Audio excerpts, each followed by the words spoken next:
You're listening to Locked On Now NHL, local experts on the biggest stories around the ice. I'm your host, Kim Becker, and thanks so much for making us your first listen every weekday. Our Locked On NHL hosts are here to help break down everything from Wednesday in the league. So let's start with our biggest game. The biggest game. The Florida Panthers are one of the best teams in the league this season, or at least they were early on, but they continue to play like it with another win at home on Wednesday. And Locked On Panthers is here with more. Probably the biggest threat to the Florida Panthers' undefeated streak at home for this season. What is up, guys? This is Armando Velez from the Locked On Florida Panthers podcast, and the Florida Panthers have defeated the Philadelphia Flyers by a final score of 2-1 in overtime. The Philadelphia Flyers were on a second end of a back-to-back where they started Carter Hart yesterday, now Martin Jones today, and Martin Jones was fantastic for the Philadelphia Flyers, being the third star of the game. But the Florida Panthers kept attacking despite going down really early, midway through the first period, as they were caught in a change, and Travis Konechny connected to Joe Farabee where he got one right through Bob's 5-hole. But Bob was also fantastic tonight, stopping 32 shots on 33 attempts for the Panthers. He's still continuing his great season for the Florida Panthers. And the Florida Panthers, they kept fighting, even though this was 1-0 after two periods. With the way the Florida Panthers have been able to score goals at home especially, this was their first game that they hadn't scored for all season. You knew that the Florida Panthers were going to find some way, somehow, to get a goal on the board. Sam Bennett found a way early into the third period on a power play. What a beautiful feed by Anthony Duclair. Their first power play goal since November 6th against Carolina, went 0 for their last 19. Then this game went into overtime where the Panthers outshot the Philadelphia Flyers in overtime 7-0. So they were controlling the play in overtime, as well as Jonathan Huberdeau finds Aaron Ekblad right in the middle of the slot for the game-winning goal. Now Aaron Ekblad has 5 straight games with a point, averaging a point per game in this season, and he had 2 points tonight, a secondary assist, and that game-winning goal. And now it's time to put Aaron Ekblad into the Norris conversation along with Bob for Vezina. So to listen to my recap of tonight's 2-1 victory, make sure to listen to my latest episode of the Locked On Florida Panthers podcast, your first listen of the day. The Philadelphia Flyers took a beating on defense as Florida kept the pressure on all game, but Philly held strong all the way until finally breaking in overtime. Locked On Flyers tells us more about the silver linings and any others from the loss in Florida. Hi, this is Rachel Donner with the Locked On Flyers podcast. And after last night's debacle against the Tampa Bay Lightning, the Flyers put their lines in a blender tonight against the Florida Panthers to try and rebound. The biggest story of this game, though, turned out to be goaltender Martin Jones. Even though the Flyers lost the game 2-1 in overtime, the Panthers had 45 shots on goal. 18 of them were high danger, and Jones stopped all but one in regulation and one in overtime, of course. He made some unbelievable saves throughout, and it was just a godsend keeping this tired Flyers team in it for most of the game. And I will say, the Flyers had several really good stretches of pressure against this top Florida team. They were really strong on the forecheck in sections, and I think some of these new lines and defensive pairings might stick in future games, especially the Farabee, Frost, Atkinson line. For more on this game and the Flyers all season long, tune into the Locked On Flyers podcast. Coming up next, we go around the ice from the NHL on Wednesday. I am your host, Kim Becker, and you are listening to Locked On Now. Well, it is Thanksgiving, and we all know what that means. Football! And nothing goes better with football than turkey and betting, you guys. BetOnline has you covered all holiday season. More props, odds, and lines than ever before. BetOnline remains your number one spot for all sports action this Thanksgiving and the holidays. Head to our new updated desktop or mobile website to sign up today and receive your 50% welcome bonus with promo code LOCKEDON. Again, that promo code is LOCKEDON, and it will get you your 50% welcome bonus. And it's not just football. No. BetOnline has pro and college hoops, NHL, boxing, UFC, even your favorite Vegas casino games. So don't wait to take advantage of all the amazing offers available for the 2021 season. BetOnline is the fastest and easiest way to bet on all of your favorite sports. BetOnline, we are stuffed with deals this Thanksgiving. Welcome back to Locked On Now. I'm your host, Kim Becker. Let's take a look at the rest of the action around the ice from Wednesday. Let's go around the league. Our young little franchise, the Seattle Kraken, took home another win against the Carolina Hurricanes last night, and we've got the full recap for you right here.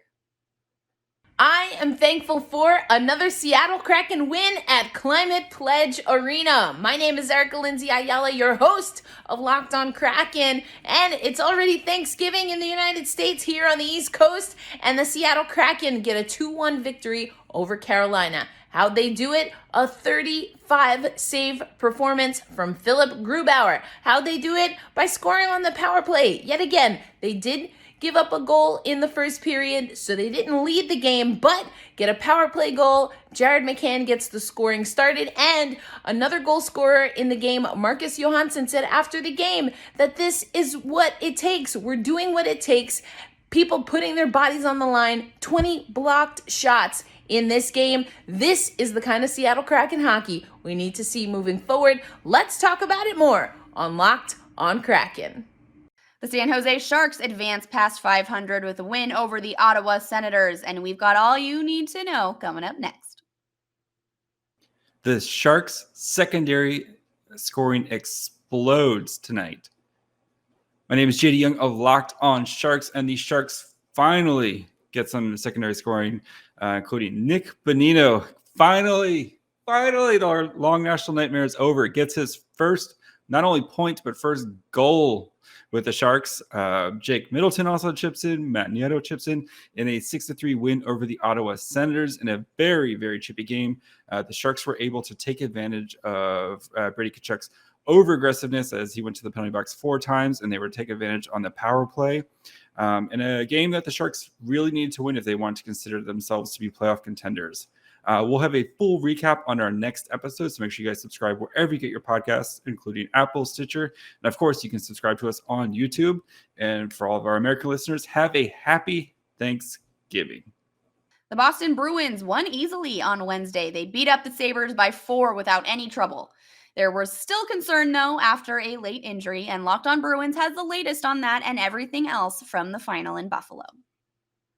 The Boston Bruins will celebrate Thanksgiving with a win over the Buffalo Sabres here on Wednesday night, although there is room for concern after a late hit on Charlie McAvoy had him helped off the ice, and a boarding misconduct and 5-minute major was awarded to Zemgus Girgensons of the Buffalo Sabres. This is Ian McLaren, host of Locked On Boston Bruins, and the Bruins did beat the Sabres by a score of 5-1 on Wednesday, outshooting the Sabres 47-25. They fell behind in the first, but then scored 4 straight goals to head into the first intermission up 4-1. No scoring in the second, and then Taylor Hall scored against his old team late in the third as the Bruins were enjoying that 5-minute power play. Again, Charlie McAvoy helped off the ice. If he were to miss any length of time, that would be a serious problem for the Boston Bruins. But for the time being, they can take these 2 points home, and they will play next on Black Friday afternoon, nationally televised game against the New York Rangers after celebrating Thanksgiving back at home with their families on Thursday. Again, this is Ian McLaren of Locked On Boston Bruins. Subscribe to the podcast and get all the latest on Charlie McAvoy, all the Bruins. The Washington Capitals put on a clinic at home on Wednesday against the Canadiens. Washington scored 6 in the win, and Locked On Caps gives more numbers that point out just how good they looked last night. Talking about coming back to home ice in a big way. Hello, everyone. I'm Tyler Kuhl, the insider to the insiders and the host of Locked On Capitals. The Washington Capitals win big tonight. 6-3 winners in their first home game back after the West Coast trip, beating up the Montreal Canadiens. Washington, they looked hungry. They looked happy to be back on the Eastern Seaboard, out shooting Montreal tonight, outplaying Montreal. And they certainly had their ups of having a couple guys really step up. Michael Scarbosa, of course, getting his first goal as a Washington Capital was kind of interesting. Thank you, Cedric Paquette, for that. But I think the team all around played really good in front of them. I mean, of course, Alexander Ovechkin gets 3 points in this one. You get goals from Johnny Carlson on the power play. And Evgeny Kuznetsov getting his 7th, Tom Wilson getting his 7th. That top line still working hard. Connor McMichael getting an assist as well. By the way, John Carlson picks up another assist in this one. 14 assists for Johnny Carlson. I think he's doing okay, kids. Vanecek plays well. I know he gave up the one late to Arturi Lehkonen on a breakaway. Whatever. The guy still played well. Made 25 saves. He certainly did not allow Montreal to get any jump early when Washington was holding them to single digits, what felt like forever. Big win, though, 12th win of the season for Washington. Now they get set for a big weekend when they take on Florida twice and the Carolina Hurricanes. So maybe this is a nice little tune-up for the Capitals. The Canadiens didn't come close to beating the Capitals yesterday, but Locked On Canadiens still found the positives in a big loss. Too little, too late against the Washington Capitals. Hi everyone, my name is Laura Saba, co-host of Locked On Canadiens, and this is your LO now after the Habs lose to the Washington Capitals 6-3. There were some positives in the game. Cole Caulfield scored his first goal of the season. Jake Evans with another Jake Evans effort. Tom Wilson did not decapitate anybody. So those are some positives, but the Canadiens still have no strategy, no plan. There is skill on the ice. You can see it in individual plays, but no cohesive unit, no philosophy, no strategy, no plan. And the Canadiens are not going to be able to win any games without one. For more on this, check out Locked On Canadiens. We are available wherever you get your podcasts. The Blue Jackets blanked the Jets in Columbus and scored plenty of their own goals along the way, which is a formula for all smiles from our Locked On Blue Jackets host in the post-game recap. Hey Blue Jackets fans, big win tonight at Nationwide. The Pierre-Luc Dubois revenge game is on ice. It did not happen. He did not get a point. In fact, no one on the Winnipeg Jets got a point. That is Elvis Merzlikins' first shutout of the season, and as he said in his post-game interview, it's not going to be his last of the season. The Blue Jackets played really well, but I thought the big story of the game was obviously the return of Pierre-Luc Dubois to the Columbus Blue Jackets arena, to Nationwide. There was some booing, there was some cheering, but most importantly, there was no Pierre-Luc Dubois goals, so I've got away from that game happy, and hopefully you guys have too. I'm going to be talking about this game in a special late night Locked On Blue Jackets in just a minute, so make sure you check that out, and until then, make sure you stay locked on. The Minnesota Wild had a hard time showing up for a while there in New Jersey last night. That is not a hockey problem, though. The bus actually showed up late for the pregame warm-ups. Trust Minnesota knew exactly when the game started and jumped out to an early lead before securing a shootout win. Here's Locked On Wild on an eventful night. Despite showing up late, the Wild still pick up a win. Hey everybody, Seth Topal, host of Locked On Wild, your daily Minnesota Wild podcast, recapping the Wild's 3-2 win in a shootout over the New Jersey Devils. Wild were late to the arena due to some traffic, but got off to a 2-0 lead in the first, thanks to goals from Ryan Hartman, his 10th, and from Nico Sturm, his 4th. The Devils rallied to tie in the third period with a minute left to play, but the Wild get a shootout goal from Kevin Fiala, and Cam Talbot stops all three shootout attempts to give the Wild their 12th win of the season. And Cam Talbot, 40 saves tonight, one of his best games of the season. So at least for a night, any goalie concerns for the Wild can be put to rest, and the Wild head home with a win ahead of a 5-game homestand. For more on the Minnesota Wild, make sure to check out Locked On Wild wherever you listen to podcasts. That's a wrap for us. Thanks so much for making Locked On Now your first listen every weekday. For more on the National Hockey League and your team, make your second listen Locked On NHL and your team's Locked On podcast.